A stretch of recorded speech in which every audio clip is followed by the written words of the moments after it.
Om Swastiastu,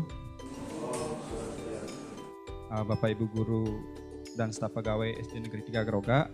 Jadi izin pada hari ini Tiang menyita waktunya sebentar, Tiang ingin menyampaikan diseminasi terkait budaya positif. Ini materi yang saya dapat dalam pendidikan calon guru penggerak yang sedang saya jalani. Pertama-tama mari kita panjatkan puji syukur kehadirat Tuhan Yang Maha Esa, karena pada hari ini kita kembali dapat beraktivitas seperti bagaimana biasanya dalam keadaan sehat. Kemudian yang kedua, yang ucapkan terima kasih kepada Bapak Kepala Sekolah telah memberikan izin untuk menyampaikan diseminasi budaya positif ini. Namun hari ini Bapak Kepala Sekolah ada keperluan mendadak, jadi tidak bisa hadir di tengah-tengah kita. Jadi semoga tidak mengurangi makna kegiatan kita hari ini. Bapak Ibu Guru, pada kesempatan kali ini saya memaparkan pentingnya budaya positif di sekolah sesuai dengan filosofi Ki Hajar Dewantara, yaitu pendidikan yang berpihak pada murid untuk membantu kita mencapai visi sekolah kita. Nah, dalam membangun budaya positif tersebut, kita akan meninjau lebih dalam tentang strategi menumbuhkan lingkungan yang positif. Jadi Bapak Ibu akan saya ajak melakukan refleksi atas penerapan disiplin yang dilakukan selama ini di lingkungan sekolah kita. Kemudian bagaimanakah strategi praktik disiplin tersebut? Nah, apakah selama ini kita sungguh-sungguh menjalankan disiplin atau Bapak Ibu melakukan sebuah hukuman? Jadi ketika murid melakukan pelanggaran atau kesalahan, mungkin selama ini kita cenderung memberikan hukuman seperti itu. Nah, pada kesempatan kali ini mungkin kita akan mengubah mindset kita ke arah yang lebih baik. Jadi untuk itu mari kita memikirkan kembali kebutuhan-kebutuhan dasar yang dibutuhkan murid pada saat mereka berperilaku tidak pantas, serta strategi apa yang perlu diterapkan yang berpihak pada murid. Nanti kita akan mengeksplorasi suatu posisi dalam penerapan disiplin yang dinamakan manajer. Jadi bukan lagi seorang penghukum tapi manajer ya. Serta bagaimana seorang manajer menjalankan pendekatan disiplin yang dinamakan restitusi. Ini tindakannya nanti ya.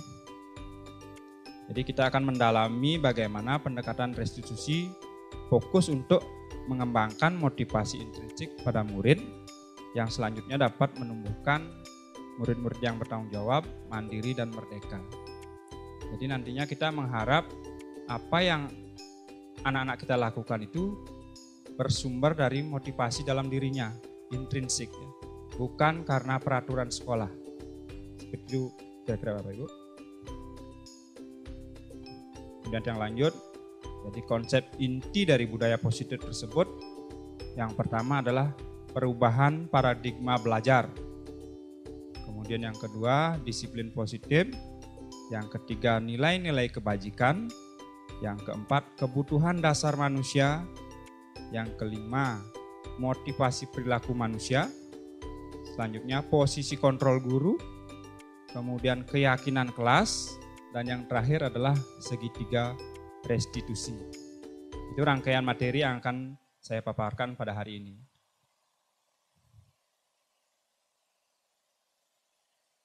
Yang pertama terkait pembelajaran dengan paradigma baru. Pembelajaran dengan paradigma baru merupakan pembelajaran yang dirancang berdasarkan prinsip pembelajaran berdiferensiasi. Mungkin Bapak Ibu sudah tidak asing lagi dengan istilah ini, berdiferensiasi. Ada yang paham mungkin? Apa yang dimaksudkan itu? Sebenarnya kita sudah melaksanakan di kelas ini. Ya, berdiferensiasi itu yang dimaksud adalah pembelajaran yang sesuai dengan kebutuhan murid. Kita memperhatikan keberagaman murid. Jadi kita menyadari bahwa setiap anak itu berbeda-beda. Tidak bisa kita samaratakan cara belajarnya, gaya belajarnya, dan lain sebagainya. Jadi sehingga para peserta didik belajar sesuai kebutuhannya berdasarkan tahap perkembangan sesuai teori psikologi modern, yaitu mewujudkan profil pelajar Pancasila. Ini nilai kebajikan yang di kurikulum Merdeka yang diharapkan ya, yang ingin dicapai. Bapak Ibu sudah sering mendengar ini atau membaca, bahkan sudah memahami tentang profil pelajar Pancasila yang dimaksud tersebut, yaitu beriman, bertakwa kepada Tuhan Yang Maha Esa, dan berakhlak mulia. Kemudian yang kedua, berkebinekaan global. Ketiga, gotong royong, kreatif, bernalar kritis, dan mandiri.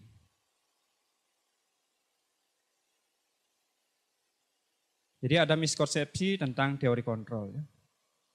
Jadi seperti yang sudah yang bagikan di teksnya itu, artikelnya itu. Jadi yang pertama bahwa ilusi guru mengontrol murid. Jadi kita berpikir selama ini kita sebagai orang dewasa bisa mengontrol anak-anak ya. Apa yang kita mau seperti itu. Kemudian ilusi bahwa kritik dan membuat rasa bersalah mampu menguatkan karakter. Kita membuat anak-anak merasa dirinya bersalah atas pelanggarannya. Kita berpikirnya itu akan membuat mereka berkarakter. Tapi nyatanya itu kurang tepat Bapak Ibu. Kemudian selanjutnya ilusi bahwa orang dewasa berhak memaksa. Kita guru adalah orang dewasa, kita berpikir apa yang kita kehendaki, murid akan melakukannya, nurut gitu ya. Kemudian ilusi bahwa semua penguatan positif, efektif dan bermanfaat. Kita berpikirnya kita melakukan sudah hal yang terbaik, tapi nyatanya belum tentu itu baik untuk anak-anak kita. Di dalam nanti kita akan bahas di materi berikutnya. Nah ini artikel yang tadi ya, yang saya sampaikan, mungkin untuk lebih efektif waktu, Bapak Ibu bisa membacanya di teks tersebut ya. Nah, sekarang kita akan mengubah paradigma stimulus respon ke pendekatan teori kontrol. Jadi pada stimulus respon, realitas atau kebutuhan kita sama. Ya, kita menganggap semua kebutuhan anak-anak itu sama ya. Nah, pada teori kontrol, realitas atau kebutuhan kita berbeda-beda. Setiap anak memiliki kebutuhan yang berbeda-beda. Kita sendiri pun sebagai orang dewasa memiliki kebutuhan yang berbeda-beda. Tidak bisa kita samaratakan. Kemudian semua orang melihat hal yang sama, itu stimulus respon. Di teori kontrol, setiap orang memiliki gambaran berbeda. Jadi setiap orang itu memiliki sudut pandang yang berbeda terhadap suatu permasalahan. Kemudian selanjutnya stimulus respon, kita mencoba mengubah orang agar berpandangan sama dengan kita. Sedangkan di teori kontrol, kita berusaha memahami pandangan orang lain tentang dunia. Selanjutnya, perilaku buruk dilihat sebagai suatu kesalahan. Ini hal yang negatif ya. Kita menganggap apa yang orang lakukan buruk di mata kita itu merupakan suatu kesalahan. Itu kurang tepat ya. Jadi semua perilaku memiliki tujuan. Jadi setiap orang, setiap anak berperilaku itu karena ada tujuannya, ada alasan tersendiri dia. Jadi itu yang perlu kita gali nantinya. Orang lain bisa mengontrol saya. Sedangkan di teori kontrol, hanya Anda yang bisa mengontrol diri Anda. Jadi dimulai dari diri kita sendiri ya, motivasi intrinsiknya. Kita ingin seperti apa, jadi memang diri kita sendiri yang menginginkan itu, yang bisa mengontrol, bukan orang lain. Saya bisa mengontrol orang lain itu. Nah, kalau teori kontrol, Anda tidak bisa mengontrol orang lain. Mirip dengan yang tadi ya. Kemudian stimulus respon selanjutnya, pemaksaan ada pada saat bujukan gagal. Jadi ketika kita berusaha membujuk gagal, kita main paksa. Itu kurang tepat juga ya. Jadi yang baik itu adalah menurut teori kontrol, kolaborasi dan konsensus menciptakan pilihan-pilihan baru. Kita memberikan peluang sepenuhnya kepada anak-anak. Bagaimana dia memperbaiki kesalahannya. Seperti itu. Kemudian kalau stimulus respon, model berpikirnya menang kalah. Jadi kita beranggapan kita harus menang gitu ya. Tetapi kalau di teori kontrol, model berpikirnya adalah menang-menang. Kita menang, anak-anak juga menang seperti itu. Selanjutnya tentang disiplin positif. Jadi disiplin ini berasal dari kata disklipina yang artinya belajar. Mungkin sudah pernah dengar istilah ini sebelumnya. Arti daripada disiplin itu ternyata belajar seperti itu. Jadi disiplin mengacu pada disiplin diri yang memiliki tanggung jawab terhadap apa yang dilakukan berdasarkan nilai-nilai yang diyakini. Sama seperti halnya kita meyakini Tuhan, ya, meyakini Sang Yang Widi Wase. Ya. Itu memang dari dalam diri kita sendiri. Ya. Kemudian disiplin positif merupakan salah satu cara penerapan disiplin yang bertujuan untuk menumbuhkan kesadaran serta memberdayakan peserta didik tanpa imbalan penghargaan atau reward, ancaman atau hukuman. Jadi ternyata untuk disiplin itu tidak diperlukan penghargaan, ancaman ataupun apalagi hukuman. Nah, sebagai pendidik tujuan kita adalah menciptakan peserta didik yang memiliki disiplin diri sehingga mereka berperilaku mengacu pada nilai-nilai kebajikan universal dan memiliki motivasi intrinsik dalam perubahan perilaku ke arah yang lebih baik. Yang ketiga tentang nilai-nilai kebajikan, jadi nilai yang disepakati bersama lepas dari suku bangsa, agama, bahasa maupun latar belakang. Jadi tidak terpengaruh oleh agama maupun suku, bahasa maupun latar belakang yang lainnya. Ya. Jadi contoh nilai kebajikan institusi atau organisasi misalnya yang ada di sekolah kita mengenai profil pelajar Pancasila seperti itu ya. Jadi beriman dan bertakwa kepada Tuhan yang Maha Esa dan berakhlak mulia, berkebinekaan global, gotong royong, mandiri, kreatif dan bernalar kritis. Kemudian Ibo Primary Years Program, disingkat PYP, itu menerapkan nilai kebajikan tentang toleransi, rasa hormat, integritas, mandiri, menghargai, antusias, empati, keingintahuan, kreativitas, kerjasama, percaya diri, dan komitmen. Itu semua merupakan nilai-nilai kebajikan. Ya. Kemudian ada keterampilan hidup atau life skill. Jadi dapat dipercaya, lurus hati, pendengar yang aktif, tidak merendahkan orang lain dan memberikan yang terbaik dari diri. Selanjutnya yang keempat tentang kebutuhan dasar manusia. Jadi kebutuhan dasar manusia adalah segala sesuatu yang kita lakukan untuk mendapatkan apa yang kita inginkan. Seluruh tindakan yang kita lakukan memiliki tujuan tertentu dan semua usaha tersebut terbaik yang kita lakukan adalah dalam rangka agar kebutuhan dasar kita terpenuhi dengan baik. Jadi sehari-hari kita, apa yang kita lakukan sehari-hari sebenarnya adalah berkaitan dengan kebutuhan dasar manusia tersebut. Kenapa kita melakukan tersebut, kenapa mau? Ya karena memang didasari oleh kebutuhan dasar manusia tersebut. Jadi ada 5 kebutuhan yang paling mendasar manusia. Yang pertama ini paling poin sekali paling utama ya, bertahan hidup. Jadi kita semua pasti menginginkan berharap bertahan hidup. Ya. Jadi bertahan hidup yang dimaksud ini berkaitan dengan makanan, kemudian pakaian, tempat tinggal, keamanan, dan kesehatan. Jadi saya yakin semua orang perlu akan hal ini ya, butuh. Kemudian kebutuhan dasar yang kedua yaitu kasih sayang dan rasa diterima. Jadi rasa diterima, dipedulikan, berbagi, kerjasama, menjadi bagian dalam kelompok. Seperti itu. Kemudian kebutuhan dasar yang ketiga adalah penguasaan. Jadi berkaitan dengan harga diri, keinginan untuk dianggap, memimpin, berprestasi, diakui dan didengar. Kebutuhan dasar yang keempat itu kebebasan. Jadi terkait dengan mandiri, memilih pilihan, mencoba hal baru, mampu mengendalikan arah dirinya. Dan yang terakhir adalah kesenangan. Ini kebutuhan dasar manusia yang terakhir yaitu kesenangan. Bermain humor, maksudnya bermain, humor, antusiasme, dan tertawa. Ini adalah kebutuhan dasar yang untuk kesenangan.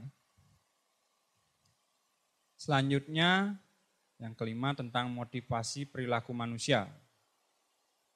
Jadi manusia termotivasi sumbernya ada dua, yaitu dalam diri maupun luar diri kita. Ya. Kalau di luar diri, istilahnya itulah motivasi ekstrinsik. Jadi motivasi ini didasarkan karena untuk menghindari ketidaknyaman atau hukuman. Semisal kita buatkan peraturan di sekolah anak-anak. Ya. Anak-anak mungkin akan nurut, tapi itulah motivasi ekstrinsik karena dia berpacu pada peraturan sekolah. Anak-anak kita takut dihukum sehingga mau melaksanakannya. Kemudian untuk mendapat imbalan atau penghargaan dari orang lain. Anak-anak membuat tugas karena ingin mendapat juara, mendapat hadiah misalnya. Nah, kebalikannya adalah motivasi intrinsik. Jadi motivasi yang datang dari dalam diri kita. Jadi untuk menjadi orang yang mereka inginkan dan menghargai dirinya sendiri dengan nilai-nilai yang mereka percaya. Jadi memang apa yang dilakukan orang tersebut atau anak-anak kita memang datangnya dari keyakinannya sendiri, ya. Jadi untuk menghargai dirinya sendiri juga.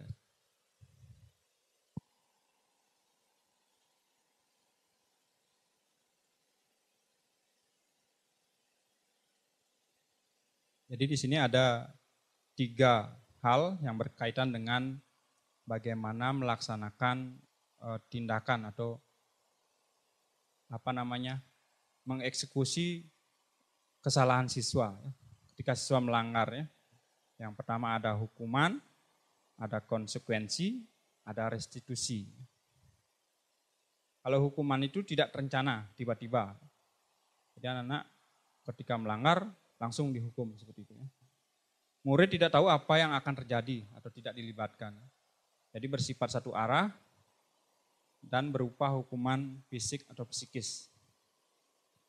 Sedangkan konsekuensi itu terencana atau disepakati sesuai dengan peraturan. Ya. Misalnya Bapak Wawan selaku guru PJOK, ketika anak melanggar seperti itu, sudah membuat kesepakatan setiap melanggar push up 10 kali. Gitu.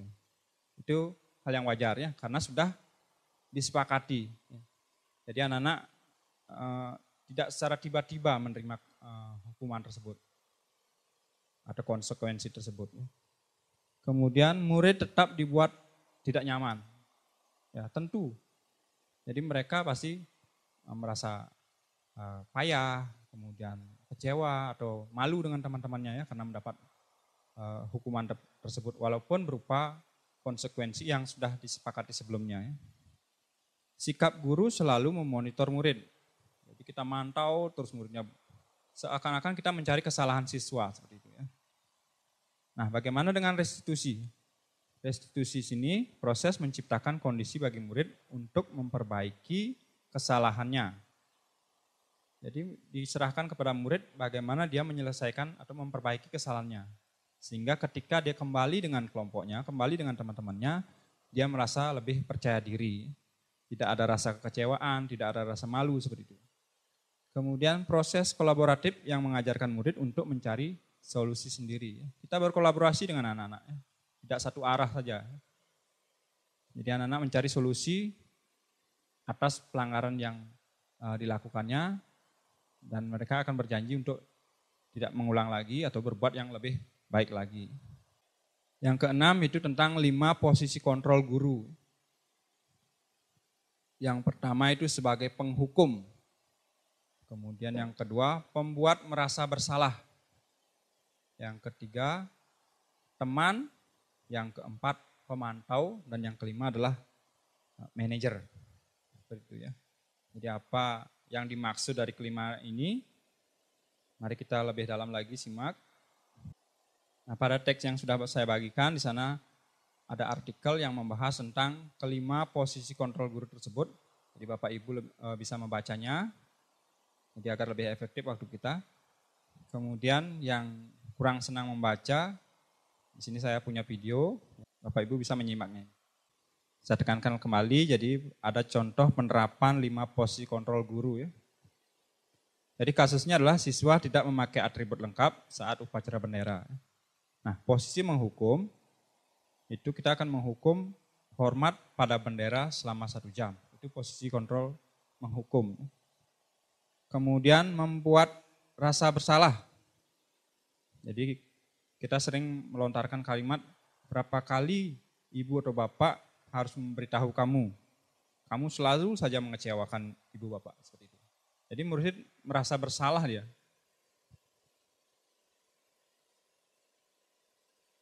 Kemudian sebagai teman, ayo dong ikuti aturan sekolah. Kita mengajak, kesannya lembut seperti yang disampaikan video tadi. Tolong bantu bapak, ibu sekali ini saja. Gitu. Ya sudah tidak apa-apa. Kita sering tidak mempermasalahkan ya. Lain kali jangan sampai berbuat seperti ini lagi ya. Kemudian posisi sebagai pemantau. Jadi kamu sudah melanggar peraturan sekolah, kamu tahu konsekuensinya. Setelah upacara, kamu beli atributnya ke koperasi dan jangan diulang lagi. Di sini memang ada kesepakatan sebelumnya ya. Nah, posisi manajer, apakah kita bertanya pada siswa, apakah kamu tahu kesalahanmu? Gitu. Jadi kita stabilkan identitasnya ya. Kira-kira bagaimana kamu memperbaiki kesalahanmu. Jadi sepenuhnya kita memberikan anak-anak untuk bagaimana dia berupaya untuk tidak melanggar lagi seperti itu ya. Sudah itu saja Bapak Ibu, kemudian yang lanjutkan yang ketujuh tentang keyakinan kelas. Jadi mengapa keyakinan kelas bukan peraturan kelas. Jadi memang ini kalau sudah berbicara yakin, keyakinan seperti itu ya, itu datangnya dari dalam diri sendiri ya, motivasi intrinsik. Jadi atas dasar kesadaran. Beda halnya kalau peraturan. Peraturan itu adalah faktor eksternal, ya, motivasi eksternal ya. Dibuatkan peraturan, kita mengikuti peraturan tersebut karena kita takut mendapat hukuman seperti itu. Terkait peraturan misalnya, mengapa kita memiliki peraturan tentang penggunaan helm pada saat mengendarai kendaraan roda 2 atau motor? Nah, ini jawabannya ya. Jadi karena takut dihukum atau untuk keselamatan ya. Jadi nilai keselamatan inilah yang kita sebut sebagai suatu keyakinan ya. Kita meyakini dengan memakai helm kita akan selamat seperti itu ya. Selanjutnya pembentukan keyakinan kelas ya. Di sini bersifat abstrak, kemudian berupaya pertanyaan universal dibuat dalam pertanyaan positif. Jadi menghindari kata-kata tidak, jangan seperti itu ya. Sedikit saja agar mudah diingat. Jadi tidak perlu terlalu banyak-banyak ya. Seperti yang sudah yang buat itu hanya ada 5 keyakinan kelas. Ya. Kemudian sesuai dengan kondisi kelas dan sekolah sehingga mudah diterapkan. Ya. Jadi sesuai kebutuhan sekolah ya. Sesuai dengan kebutuhan anak-anak juga. Semua warga sekolah atau warga kelas dilibatkan saat membuat keyakinan kelas. Jadi besok-besok Bapak Ibu membuat keyakinan kelas itu ajak rembuk anak-anaknya di kelas ya. Apa yang akan kita sepakati ya. Nah ini contoh keyakinan kelas 6 yang saya buat untuk anak-anak saya di kelas 6 ya. Jadi keyakinan kelas 6 yang pertama itu hadir tepat waktu, berdoa sebelum dan sesudah belajar. Kemudian yang ketiga menjaga ketertiban kelas dan sekolah. Yang keempat bersikap jujur, saling menolong, menghormati dan menyayangi. Kemudian belajar dengan bersungguh-sungguh. Jadi setiap kelas tidak mesti sama seperti ini ya. Silakan dikreasikan di kelasnya masing-masing apa yang mau disepakati sama anak-anak ya. Mungkin dirasa berat sama anak-anak, jangan dipaksakan seperti itu ya. Carikan solusi yang lain. Nah materi selanjutnya yaitu tentang segitiga restitusi ya. Jadi ini tentang penanganan siswa yang melanggar keyakinan kelas. Ya. Jadi suatu proses dialog yang dijalankan oleh guru agar dapat menghasilkan murid yang mandiri dan bertanggung jawab. Ya. Segitiga restitusi yang seperti ini ya. Jadi ada 3 tahapan. Yang pertama itu menstabilkan identitas, validasi tindakan yang salah, dan selanjutnya menanyakan keyakinan.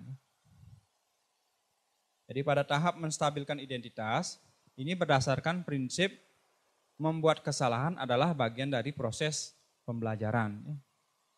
Jadi orang tua kita sering bilang belajar dari kesalahan seperti itu ya. Jadi memang seperti itu ya, kita semua tidak akan terlepas dari kesalahan. Namun kesalahan tersebut kita jadikan pembelajaran untuk lebih baik ke depannya ya. Jadi contoh-contoh katanya seperti ini ya, berbuat salah itu wajar gitu. Tidak ada manusia yang sempurna seperti itu. Bapak Ibu juga pernah melakukan itu seperti itu. Kita bisa menyampaikan perkataan-perkataan seperti itu kepada anak-anak kita ya. Bapak Ibu tidak mau mencari siapa yang salah, tetapi Bapak ingin mencari solusi dari permasalahan ini.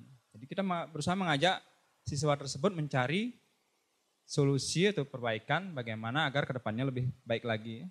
Jadi tanpa melukai anak-anak ya, baik fisik maupun psikisnya. Jadi kamu berhak merasa seperti itu ya. Kita memberikan kebebasan pada anak-anak ya, merasa kebutuhan dasar yang tadi ya, yang kelima itu tentang kebebasan ya. Kemudian pada tahap validasi tindakan yang salah, ini berdasarkan prinsip setiap perilaku berupaya memenuhi kebutuhan tertentu. Jadi setiap yang dilakukan anak-anak tersebut ada alasannya, ada kebutuhan yang ingin dia capai atau penuhi. Jadi kata-kata yang bisa disampaikan, kamu pasti punya alasan mengapa melakukan hal itu. Ya. Jadi ketika siswa melanggar, kita tanya, kenapa melakukan hal seperti itu ya? Kemudian, padahal kamu bisa melakukan yang lebih buruk dari ini ya. Kemudian, kamu patut bangga karena telah melindungi sesuatu yang penting buatmu. Jadi mungkin dia punya alasan yang sangat kuat seperti itu ya. Kamu melakukannya karena mempertahankan sesuatu yang penting bagimu, seperti itu ya, pada katanya ya. Selanjutnya pada tahap menanyakan keyakinan, ini berdasarkan prinsip teori kontrol bahwa pada dasarnya kita termotivasi secara intrinsik. Kalau sudah dari dalam diri kita, keinginan kita kuat, pasti hasilnya maksimal ya. Kita meyakini, kita berbuat dengan sepenuh tenaga dan pikirannya. Jadi untuk menanyakan keyakinan di sini bisa dengan pertanyaan-pertanyaan sebagai berikut, misalnya apa keyakinan kelas kita. Jadi ini pentingnya kenapa kita membuat keyakinan di kelas kita ya. Ketika siswa membuat pelanggaran atau membuat kesalahan, kita mengacu kepada keyakinan kelas ini. Jadi dengan menanyakan apa keyakinan kelas kita. Kemudian nilai-nilai apa yang telah disepakati bersama. Seperti apa gambaran sebuah kelas yang ideal menurut kamu. Jadi kita kembali lagi memberikan kepada anak-anak untuk kebebasannya ya. Dia ingin seperti apa kelasnya seperti itu ya. Kamu ingin menjadi orang seperti apa.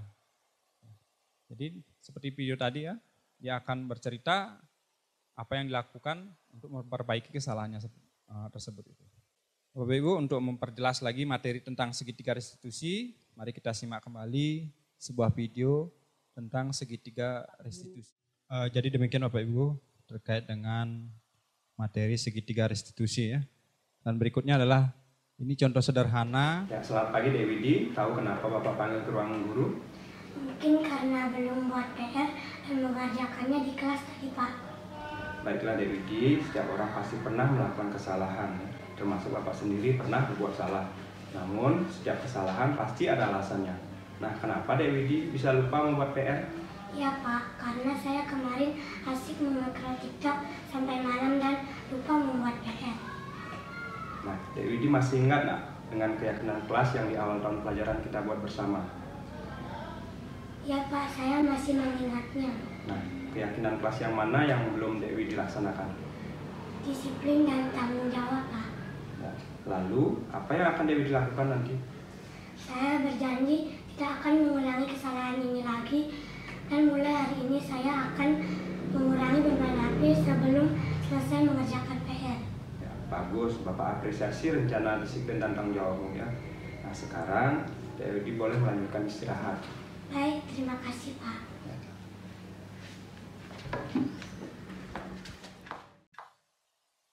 Ya seperti itu Bapak Ibu ya. Mungkin nanti Bapak Ibu bisa menerapkannya untuk menangani pelanggaran anak-anak kita ya.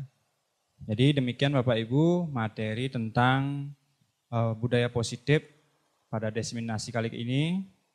Jadi apabila ada yang kurang jelas, ingin ditanyakan atau Bapak Ibu ingin berbagi, saya persilahkan untuk di forum sisi diskusi ini. Silakan. Ya, Pak Ardi silakan, ada yang disampaikan? Terima kasih atas waktunya yang telah diberikan pada saya. Untuk materi yang diberikan itu sangat lengkap dan sangat berguna bagi kami di dalam pengelolaan kelas. Itu adalah tujuan memang seorang guru bisa memanajerkan siswanya. Itu hal yang sangat penting ya. Terus saya akan tanyakan sedikit saja untuk ke siswanya. Apa hubungan antara menciptakan suasana yang positif dengan proses pembelajaran yang berpihak pada murid? Oke, cuman itu saja yang saya bisa tanyakan. Baik, terima kasih Pak Ardi atas tanggapan dan pertanyaannya. Jadi terkait dengan pembelajaran berdiferensiasi. Jadi apa hubungannya dengan budaya positif seperti itu yang ditanyakan Pak Ardi. Jadi tentu ini hubungannya sangat erat ya. Jadi suasana positif itu dapat menciptakan lingkungan belajar yang aman, kemudian nyaman, mendukung, sehingga murid dapat belajar dengan optimal. Jadi dengan budaya positif tersebut tentu sangat mendukung pembelajaran berdiferensiasi ini. Jadi dengan demikian kita akan mampu menuntun murid untuk tumbuh dan kembang sesuai dengan kodratnya. Jadi mencapai kebahagiaan dan keselamatan yang setinggi-tingginya. Jadi dengan budaya positif tersebut, murid akan mampu mengembangkan potensi yang dimiliki, berkolaborasi dengan teman-temannya, kemudian berani mengungkapkan pendapat, seperti itu ya, tidak merasa takut, ya, serta belajar dengan perasaan bahagia tanpa paksaan. Jadi pada modul sebelumnya juga saya telah mempelajari tentang pemikiran Ki Hajar Dewantara. Ya. Jadi pemikiran beliau memandang bahwa guru tersebut diibaratkan sebagai seorang petani. Jadi petani tersebut ketika menanam padi atau menanam jagung, yang bisa dilakukan adalah membuat jagung tersebut atau padi tersebut tumbuh dengan maksimal, tumbuh dengan bagus. Ya. Jadi tidak bisa mengubah padi tersebut agar menjadi buah durian itu misalnya, tidak bisa ya. Sama halnya dengan kita sebagai guru. Kita tidak akan bisa mengubah murid itu menjadi hal-hal lainnya yang di luar kodratnya. Tapi kita bisa memaksimalkan potensi yang ada pada setiap individu atau setiap siswa kita. Seperti itu kira-kira Pak Ardi. Jadi betapa pentingnya budaya positif dalam pembelajaran berdiferensiasi di kelas kita. Mungkin ya, teman yang lain ada yang ditanyakan, silakan. Pak Kadeksu silakan. Ya, terima kasih atas kesempatannya. Perkenalkan, saya Sudarmawan. Saya ingin bertanya sedikit saja.